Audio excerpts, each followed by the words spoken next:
Muathe with US market analysis for the weekend of May 6th and May 7th, 2017. Let's take a look at markets here with about half a session to go. This is how markets are shaping up. Let's take a look at the charts. We begin with the NASDAQ weekly.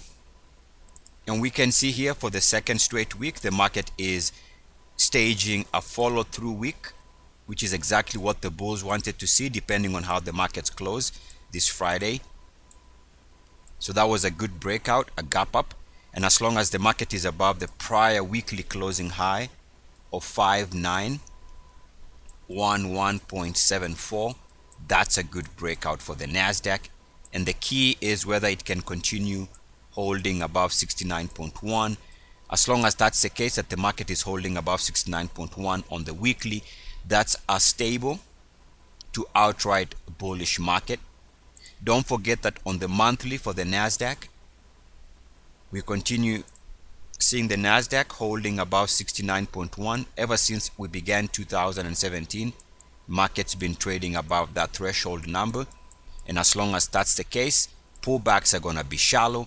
Markets are going to be sideways at worst, and at best, markets are going to be outright bullish, which is exactly this explanation for this nice move to the upside. Are we due for a correction?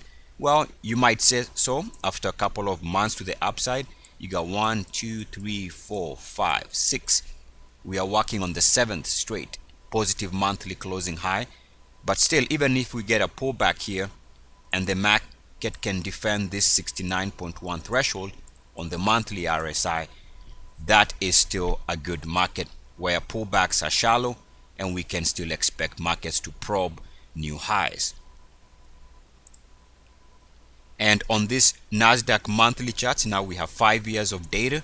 You can see that ever since we had moved above 69.1 here in 2013, let's call it about April, May of 2013, the market stayed above the 69.1 threshold. So yes, we did get some pullbacks like here. We got pullbacks within this trend, but for the most part, the market was trending nicely to the upside until it moved back below that 69.1 threshold here for the movement of the highs of 2015. So right now you can see, that's why I keep saying that as long as the market is holding above 69.1 on the monthly, we have to give the benefit of the doubt to the upside. On a day-to-day basis also, we see that the NASDAQ continues to hold above 69.1. Again, that's why we see the market refusing to come off these highs here. As long as it is above 69.1, even on the short-term day-to-day basis, the market should be stable to bullish. Now, if we take a look at the Dow, we can see a little bit of a different situation here. The Dow is doing its best to break out above the recent all-time weekly closing high. But unlike the NASDAQ, the Dow has a different attempt, which is as of right now stalling.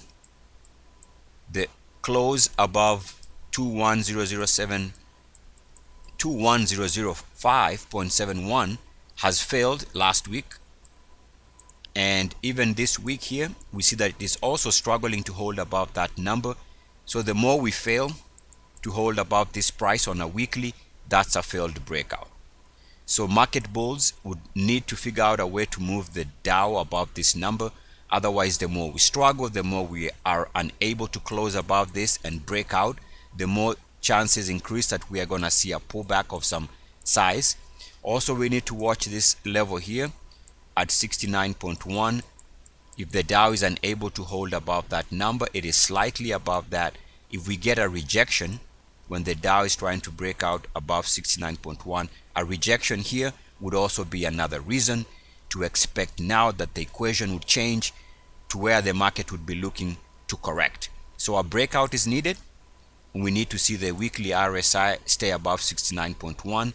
Otherwise, failure to hold above this price, failure to hold above 69.1 would be suggesting that now we can reasonably expect a major pullback.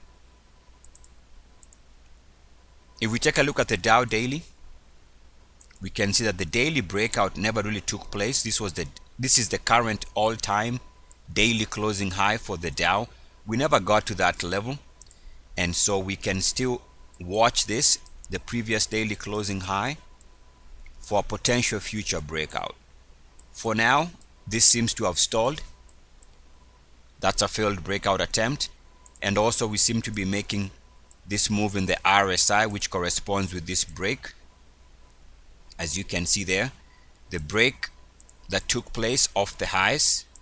So there's a break right there. Market broke down. We came off the highs on a daily basis, and now we are coming back, and we seem to be rejected when trying to move above that same level. So this is on the daily a reason to expect a pullback day to day, as long as the Dow is showing that rejection on the daily chart. So between the Dow and the NASDAQ, the Dow is leaning more to a downside market or a pullback situation. If we take a look at the Dow hourly, you can see that this was the breakout recently. We jumped above that RSI top line, which corresponded with this price gap up. If we extend that same line, we can see that this is where the market is coming back to backtest this line. So I would not expect the market to be on a free fall until we crack below this line. So there's a tendency here, or at least let me put it this way, the market is coming back to test this line. If it can hold and bounce on this line hour to hour, we might recover, and at the same time we break below that line is when we might see a sudden hour to hour drop. Keep in mind we are very close to RSI 50. Should the market slip below 50, expect a big hour to hour pullback. Now the 30-minute chart for the Dow shows exactly why the market is pretty much in a tight range. You got this breakout line that moved the market higher, so we moved above this line here during this spike. We broke down below that line here, and since that break, our 30-minute to 30-minute market's been coming back. We hit that level, pull back. We hit that level early in the session, and we pull back. So on the 30-minute chart, as long as the Dow is below that blue line, the pressure is to the downside. And yet, if you take a look at the other consideration, which is the downside support, you can see we are stuck in this range. So this wedge is where the market's been bouncing lately, in fact for most of this week.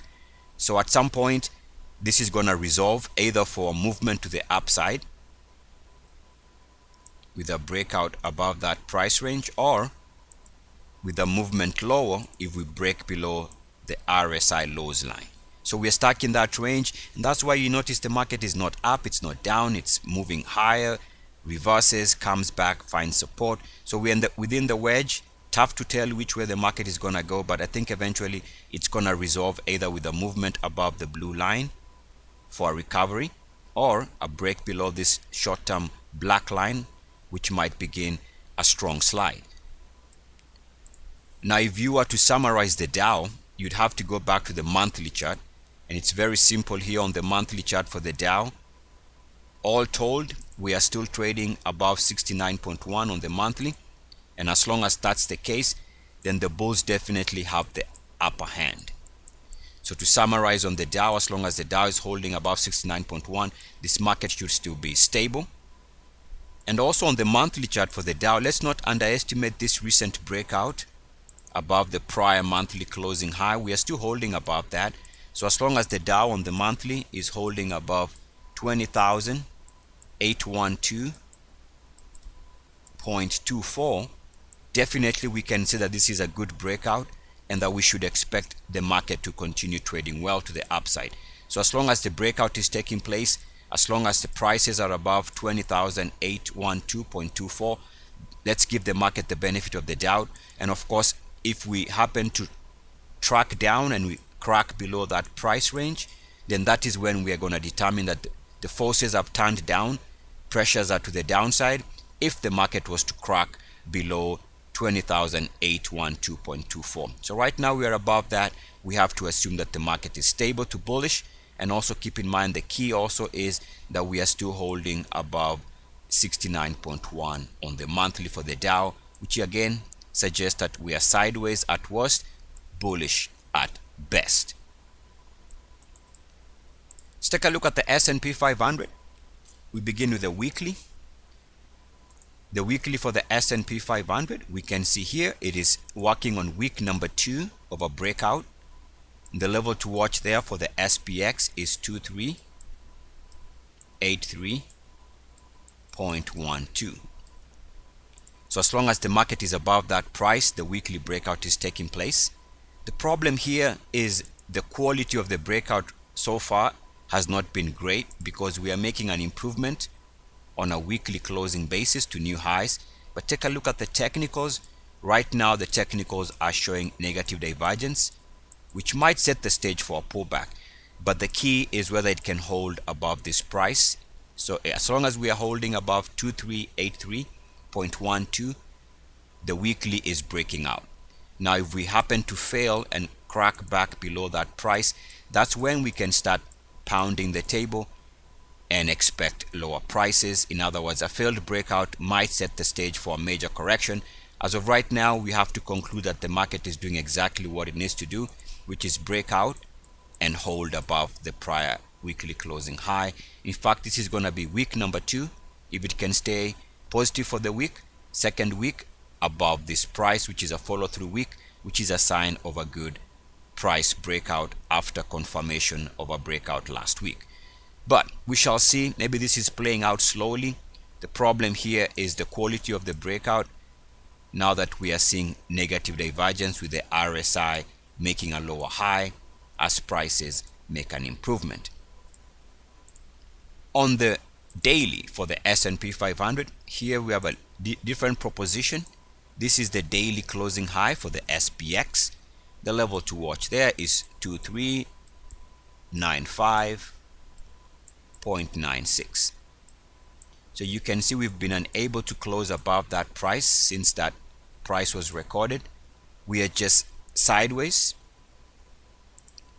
trading in a narrow range here. So maybe the market is just setting itself up for an eventual breakout.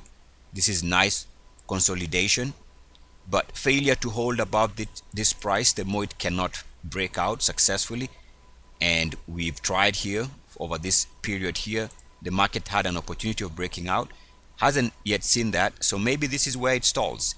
But bulls want to see a breakout above this price, and once we break out, bulls would like to see the market hold above that, while bears on the other hand would like to see the market stall and fail to capture this price.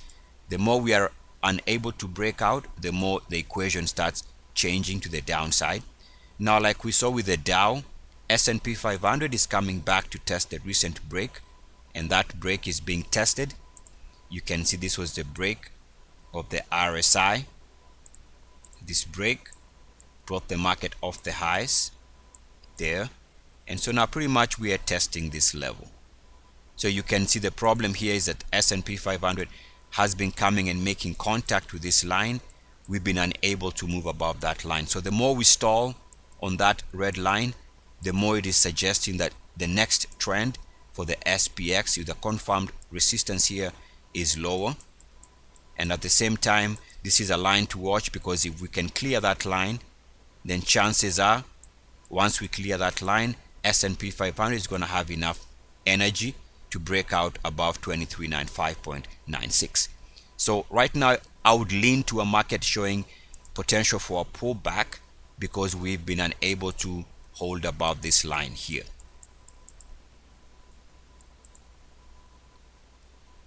Now, as far as the monthly chart for the S&P 500 is concerned, this is very simple. And again, we go back to this number 69.1. We continue holding above that. We've been doing that since about January. And also don't forget that there is that slight issue, if I can call it slight, but it's a big deal. We are breaking out on the monthly on the S&P 500. So bulls can still continue expecting a higher market as long as the S&P 500 is successfully holding above 2363.64. So in fact, the S&P 500, as long as it is positive for this month, is month number 2 of a breakout. So this is a good quality breakout as long as we are holding above this number. RSI holding above 69.1 again confirms where pullbacks are going to be shallow, market is sideways at worst, and at best market's going to be outright bullish. And just like we saw with the NASDAQ, if you take a look at a longer term monthly chart beyond the current 3-year monthly chart, we can see here on this 5-year monthly good evidence of what happens when markets move above 69.1 and when they hold and stay above that 69.1 threshold. You can see the S&P 500 stayed above that from here in 2013, early 2013, to this level here in mid 2015. So throughout this period where the market was above 69.1, one would have been best being staying and holding the market for a bullish run, which is exactly what you get. So right now we see the same type situation here. Market is trading above 69.1. There's only one conclusion, that the market is sideways at worst, bullish at best. Eric Muathe with Muathe.com. As always, good luck, peace, and blessings. E-A-C-S.